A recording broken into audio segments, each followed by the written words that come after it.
Just a little bit of housekeeping before we dive in. If you have any questions during the webinar, please submit them through that fancy Q&A feature at the bottom of your Zoom screen. We'll be collecting those throughout the presentation and we'll be addressing them toward the end. For those of you who may be joining us via audio or video on a different device, just make sure that your connection is stable. If you encounter any technical issues, you can let us know in the chat and we'll do our best to assist you. So moving on to a few updates, I want to share a couple of recent developments on the organizational side before handing things off to my colleagues. And my colleagues will be here to highlight important information related to what's happening in the federal landscape, what that means for our work, as well as just new resources and tools and opportunities coming your way from Safe State. So still on the organizational front, a couple of announcements. We're excited here on the staffing side. Before we get to that, hopefully you've seen we stood up the Keep America Safe coalition and campaign last year with the aim of protecting the CDC Injury Center from any reduction or elimination. I don't think we ever could have imagined how quickly and frequently that group would need to rally over the past year. But as you'll hear from Paul in just a moment, the collective efforts were so powerful, and I am thrilled to share that the campaign will continue this next year. On the Safe State side, we continue to develop tools and resources and opportunities to support the field, as you will hear throughout the call. So a few things to call out that are forthcoming for you. Our staff are continuing to build out a suite of resources to support your communication needs, and they're launching a new ECHO training series focused specifically on communication. So keep your eye out for that. You can expect a revised set of the core competencies for injury and violence prevention that were updated in the last year. They were updated, it had been about 20 years since they were first created, and they were updated just to ensure that they reflect the way in which IVP operates in a modern world 20 years later. We continue to host regional network meetings and an annual regional policy forum, so Shelley will tell you about that, and so many other great activities that further support all of the work taking place in the field. So stay tuned for more details as we roll these out. We'll be sharing more specifics in upcoming communications, and keep your eye out for those. We are thrilled to share, as you see here on the screen, that we welcome 2 new friends to the Safe States team recently. So I hope you all will join me in offering a very warm Safe States welcome to Claire Ellis, our new government relations manager, and Nancy Jackson, our new meeting coordinator. We'll make sure you have plenty of opportunities to get to know our new teammates.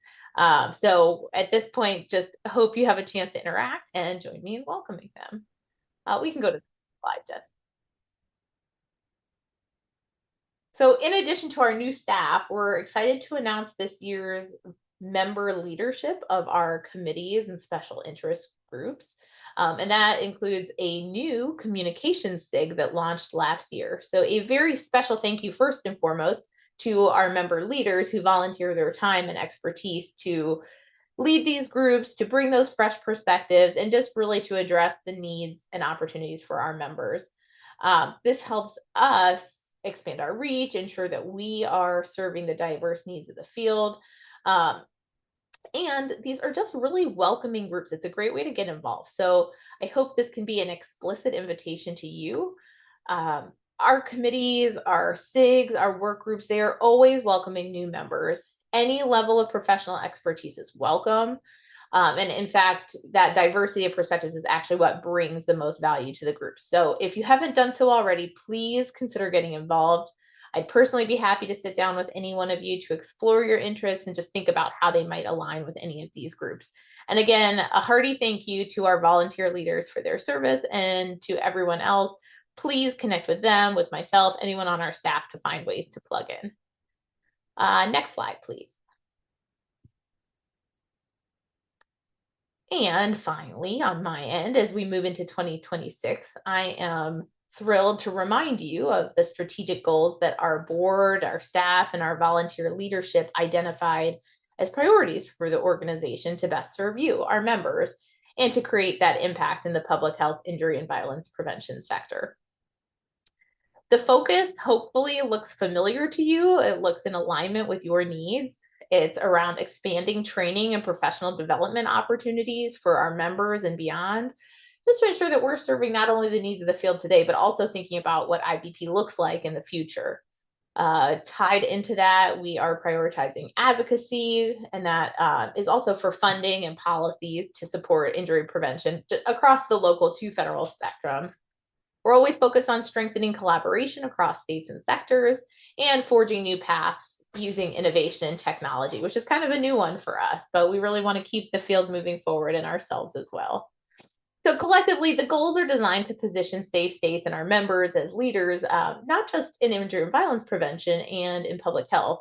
And I'll tell you, after last year, we revisited this map thinking we were probably maybe going to have to rejig some things. And I can tell you that actually these same priorities still resonate and apply despite that changing landscape, which I think tells you just how critical they are. So it's certainly ambitious, but the fun of a strategic map is that each of us in our respective groups, we all take on these small, distinct pieces, which ultimately is what moves us collectively in the right direction. So there's a lot of great stuff happening. I'm thrilled you're here, and I think at this point it is my pleasure to hand things over now to Paul Bonta, our Director of Government Relations, who will be updating us on where things stand as we near the end of January and what to expect in the months and years ahead. So again, as a reminder, we'll be answering questions at the end of the call. Use that Q&A feature, and we've also got the chat being monitored as well. So with that, Paul, over to you. Thank you, Sharon. Thank you all for taking the time to join today's call. It's great to see you all.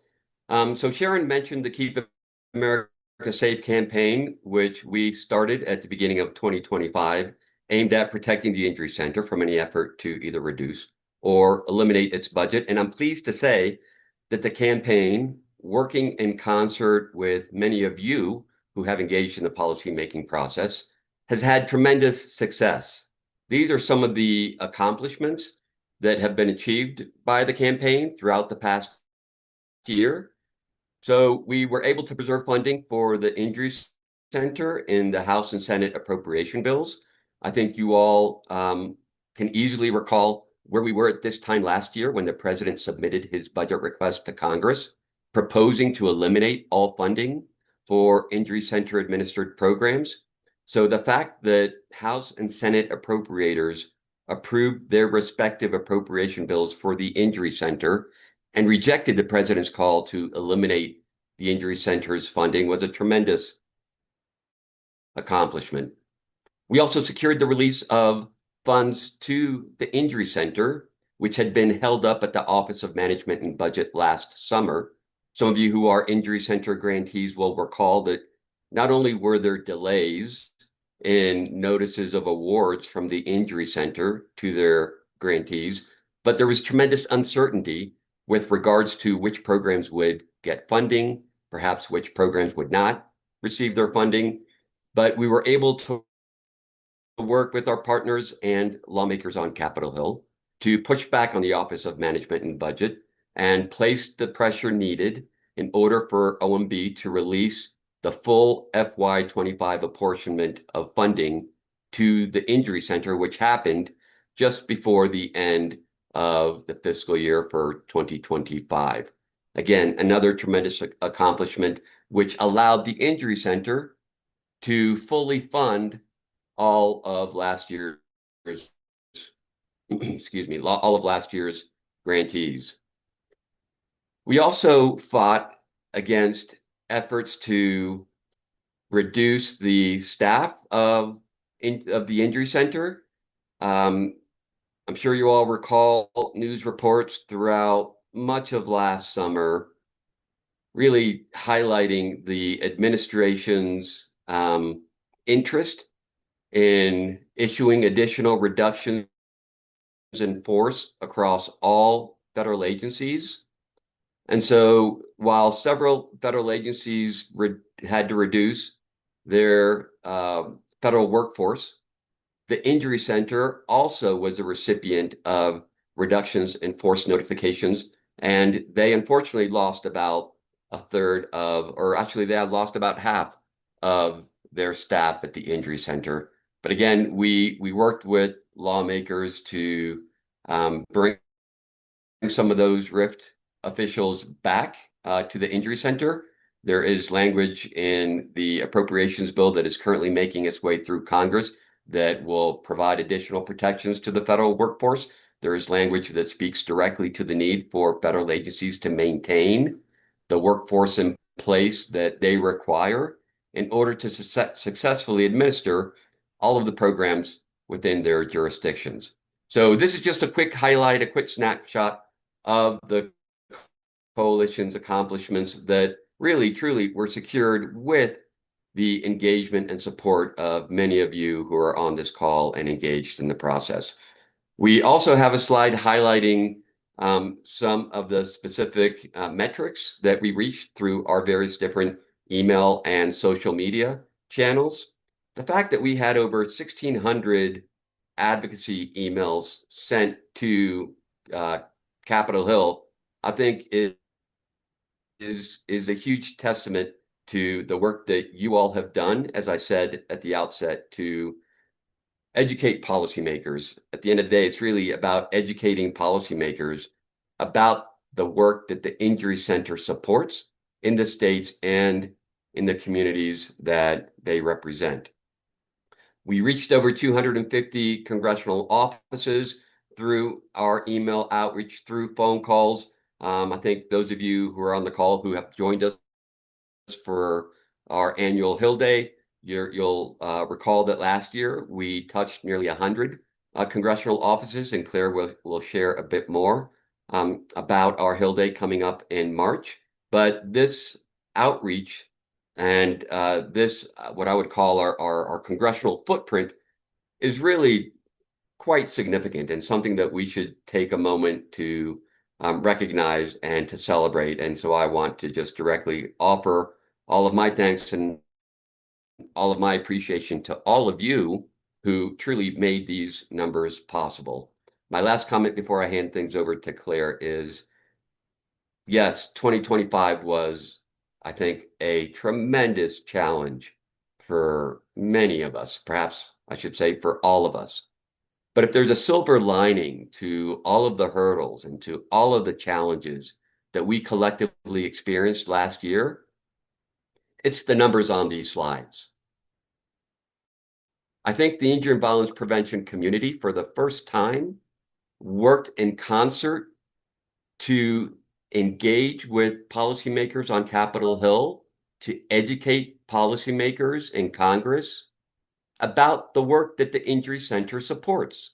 And so I think today, more than at any other time, lawmakers are keenly aware of the value that injury and violence prevention programs bring to their community because of the campaign and because of the direct engagement of members like you who have supported our advocacy efforts throughout this past year.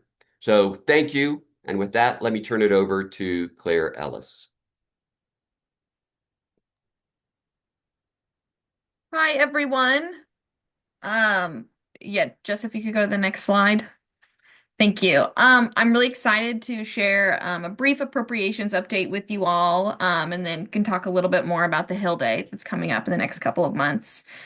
So first, as many of you may be aware, and if you're not, we're very excited to share a huge victory that came earlier this week relating to appropriations for the Injury Center for fiscal year 2026.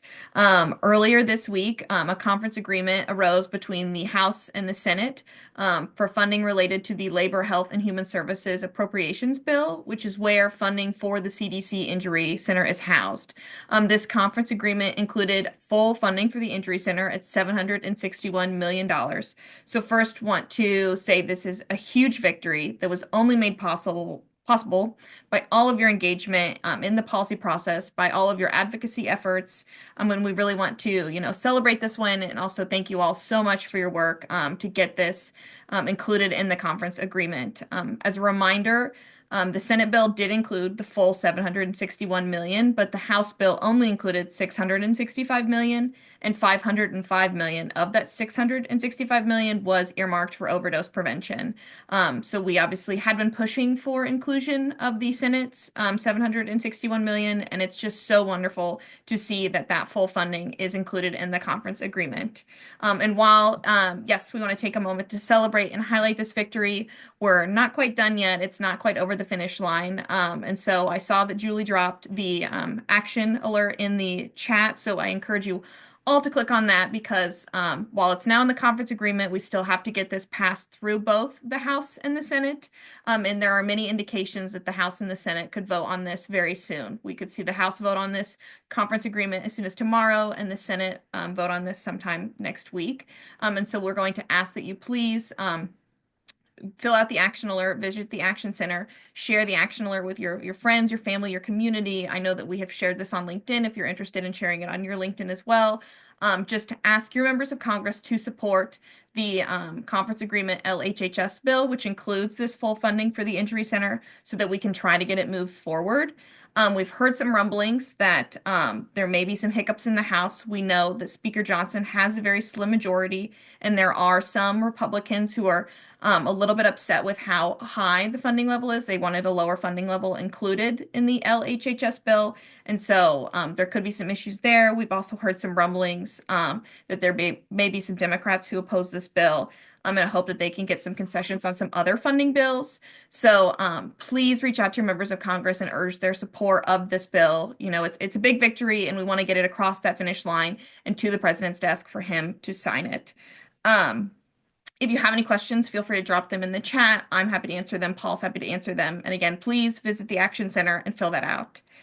The other kind of update moving from FY 2026 to FY 2027 is that, you know, we're looking there already, and we're working on drafting a Dear Colleague letter, again, focused on full funding for the CDC Injury Center, focused on robust funding for the CDC Injury Center. So we are working now to get that drafted, to meet with champions in both the House and the Senate, to see what kind of support we can get for this letter, and then get it circulated and see if we can garner further support for the Injury Center.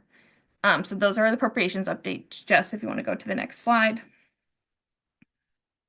And then I also want to quickly plug both the Hill Day and the IVPN meeting.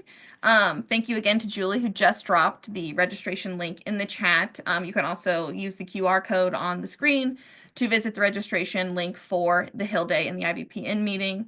As a reminder, these are coming up rather quickly, March 23rd and 24th, and they will both be happening in person in Washington, D.C.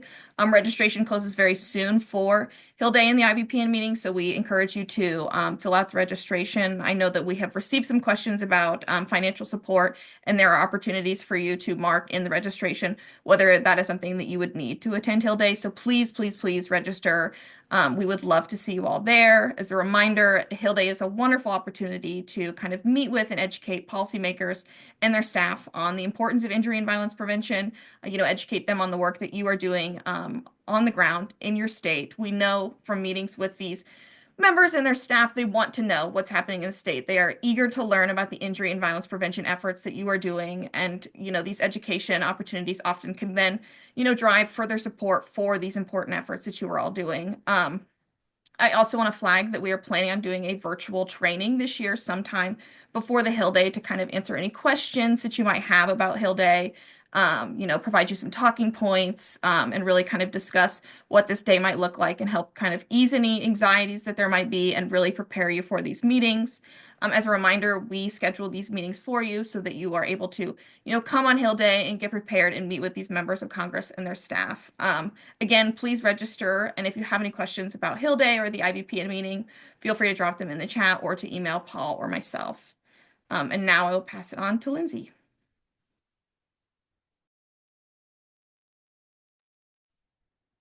Hi, everyone, and I'm here to give the update on the workforce development and what's coming down the pipeline in terms of trainings that we're offering in spring.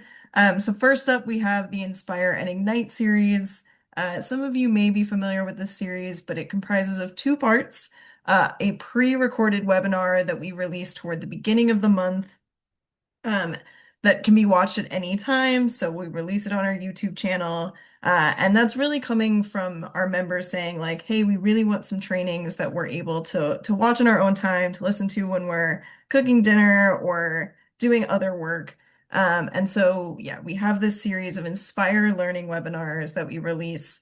That's like a 30 to 45-minute video that can be watched at any point. And then we follow that up by a live conversation at the end of the month. So this is what we call our Ignite conversation, and it's really a place for practitioners to come together and talk about sort of like how things have changed for this topic area and for that field in the last year, and sort of where the field could go next. It's really our chief goal is really just to create community for folks that are working on similar issues to kind of come together and talk about it more.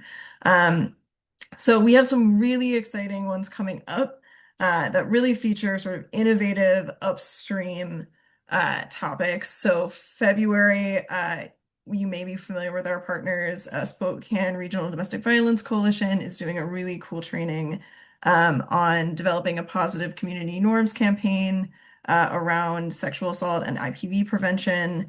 In March, we're featuring some of our partners that are working on traumatic brain injury, and then bringing together practitioners that are working in that field on that topic together at the end of the month for a discussion. And then in April, we're focused on drowning prevention and spotlighting a really cool project with Dell Children's Medical Center about doing drowning prevention work, particularly with children with autism, and then bringing drowning prevention professionals together at the end of April for a discussion. So look out for those. Our first one will be released at the beginning of February. We're really excited about that. And look out for the invites to those sessions, those conversation sessions, so that, we can help build community with you all. All right, next slide, Jess. We also have some upcoming trainings outside of that. So save the date for Wednesday, January 28th. So next Wednesday, for a really exciting communications training. I will drop the link in the chat. This is a training given by our partners with Brass Rings, who've done really incredible work with the Keep America Safe Coalition. And then in February, we are partnering with SAVOR on the IVP Grand Rounds, Collaborating to Save Lives, Interdisciplinary Pathways in Unintentional Overdose Prevention. I will also drop the link there. So look out for those trainings. You can use the QR code or the links in the chat to register, and we hope to see you there. All right, go ahead, next slide.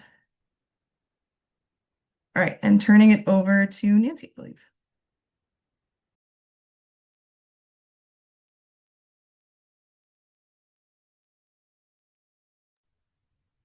Hello, everyone.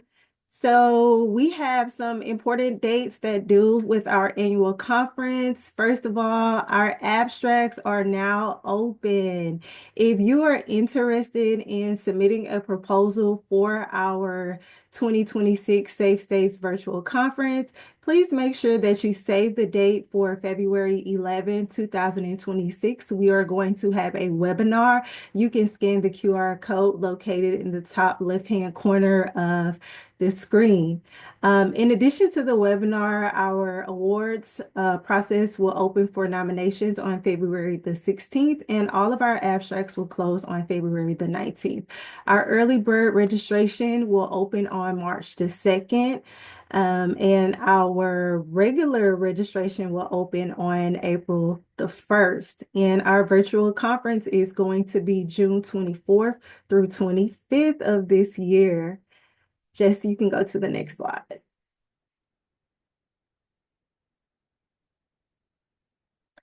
For our annual conference committee, if you are interested in being on our annual conference committee, please make sure that you sign up. We have added some new subcommittees. So we still have one big committee, but we have subcommittees, which are programs and abstracts. sponsorships and exhibitors, communications and outreach, networking and engagement, and evaluation and impact. So if you are interested in joining the annual conference committee and interested in being on one of the subcommittees, there's a link for you to sign up. Please let us know if you're interested. You can go to the next slide, Jess. And for all of our annual conference committee meeting dates, we have one set for every month through June. So those are the dates. And if you need more information about the annual conference committee, please feel free to reach out to me, Eva, or you can reach out to our chairs, Emily or Victoria. And I'm going to pass it to Shelley.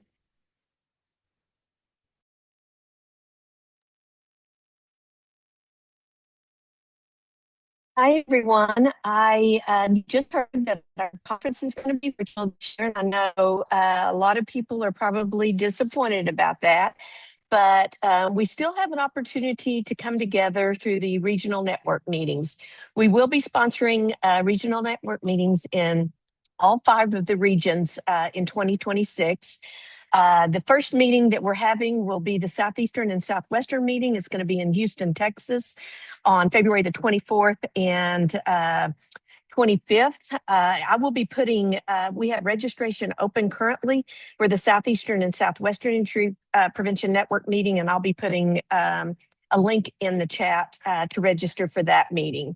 The second meeting that we'll be having will be the Great Lakes and Mid-Atlantic Regional Network meeting. It's going to be held in Washington, D.C., March the 24th and the 25th. This is going to be in conjunction with the Safe States Hill Day, but we're also going to be sponsoring a policy forum in conjunction with the Great Lakes and Mid-Atlantic meeting. Registration is also open for that meeting, and so I'll put that link in the chat as well. And then for the other 3 meetings, we're going to be having the Northeast and Caribbean meeting in conjunction with or following the SABRE conference in Providence, Rhode Island. It's actually, dates on the slide are wrong. The meeting is actually on April the 16th. And then we're moving to Phoenix, Arizona for the Western Pacific meeting, which will be held April 28th and 29th. And then finally, we will be in Salt Lake City for the Plains to Peaks meeting on June 3rd and the 4th. We have interest forms right now. We haven't officially opened registration for the last 3, the Northeastern Caribbean, the Western Pacific, and Plains to Peaks. But we do have an interest form, and I will put that link in the chat as well. So my email is on the slide. Happy if you're interested and you missed any of this information, happy to have a chat with you following the call. So that's all for me.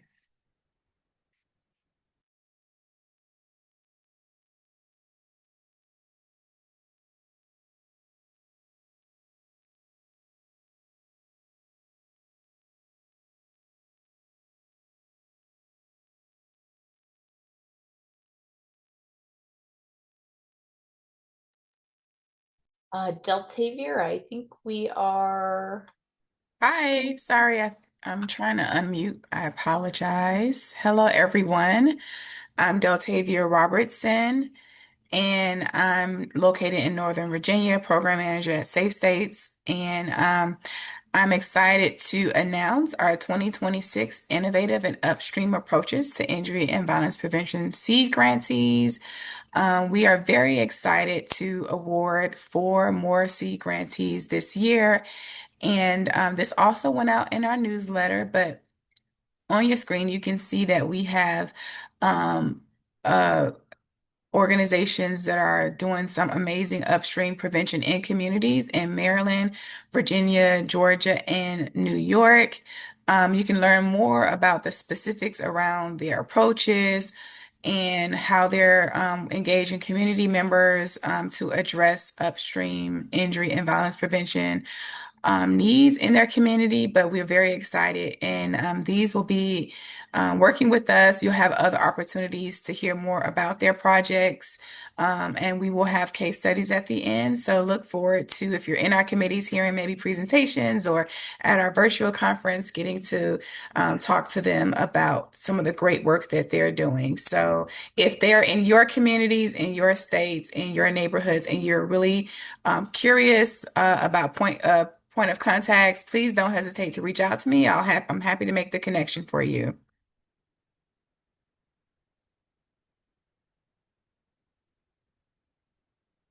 All right, thank you. Hi, everyone. I'm Catherine, and I'll talk to you about a few more opportunities. Sharon mentioned some of these. Some exciting things we've got coming up around engagement opportunities. The first one is the STAT program, or the State Technical Assistance Team Program. Those applications are open and will be open until February 9th. For sites that are interested in having a STAT assessment come to you. And for those of you who aren't familiar with this, the STAT assessment is a point-in-time assessment that uses the core components of a model IVP program framework to do an assessment and create recommendations to kind of strengthen organizational efforts for injury and violence prevention programs. The programs are open to across settings, so that's appropriate for hospitals, for local public health, and for state public health. The assessment's done by a team of injury and violence prevention professionals. Those applications are also open if you're interested in being on a team that does the assessment. And those folks are chosen for their expertise across the core components. So it's a pretty great process, both to engage in some program improvement as well as a team member to kind of get to know new people, get to know the model, the core components. And do the assessment. We've also got a really exciting Echo series coming up in the spring. So this is a multi-session professional development opportunity really for mid-career professionals, and in March and April of 2026. And this Echo will be focused on communications, so a very timely conversation. An Echo series gives folks a chance, participants will have the chance to learn from experts in communication, as well as work through case studies and actually practice and build new skills. And then we've got a member survey coming. Keep an eye out for that. We'll launch it in early February. And I'm really interested in getting your feedback on a number of issues relative to safe states and to your experience as a member, to your work in the field. These always help us refine our services and support and do a better job of providing services to you all. All right, Jess, you want to go to the next slide? So we've got some resources coming out soon. So these are pretty exciting. Sharon mentioned the updated core competencies of new update after 20 years. You'll see those in early February. So you'll see both the core competencies and their descriptions, their updated descriptions, as well as a number of tools, ancillary tools and supporting documents that'll help you understand them, that will include summaries, and then tools to help you self-assess or to use the core competencies as a manager in your own career professional development and as you think about building out IVP programs. We have another resource, which is an ecosystem diagram, which we think will be a really helpful tool moving into Hill Day and other opportunities to educate policymakers, other professionals in allied fields, and community members about public health and injury and violence prevention. This resource highlights the primary functions and the different players in the ecosystem that is injury and violence prevention. So keep an eye out for that also in early February. And then the summer, we've got the communications exchange coming. This is sort of a one-stop shop for tools and resources to help you all talk about or communicate about injury and violence prevention to multiple audiences. So I think this will make it a lot easier to search and find resources as you go about educating folks around you around injury and violence prevention. So some exciting engagement opportunities and some really exciting resources coming over the next few months. So that's all from me. I'll go ahead, I think, turn it back over to Sharon.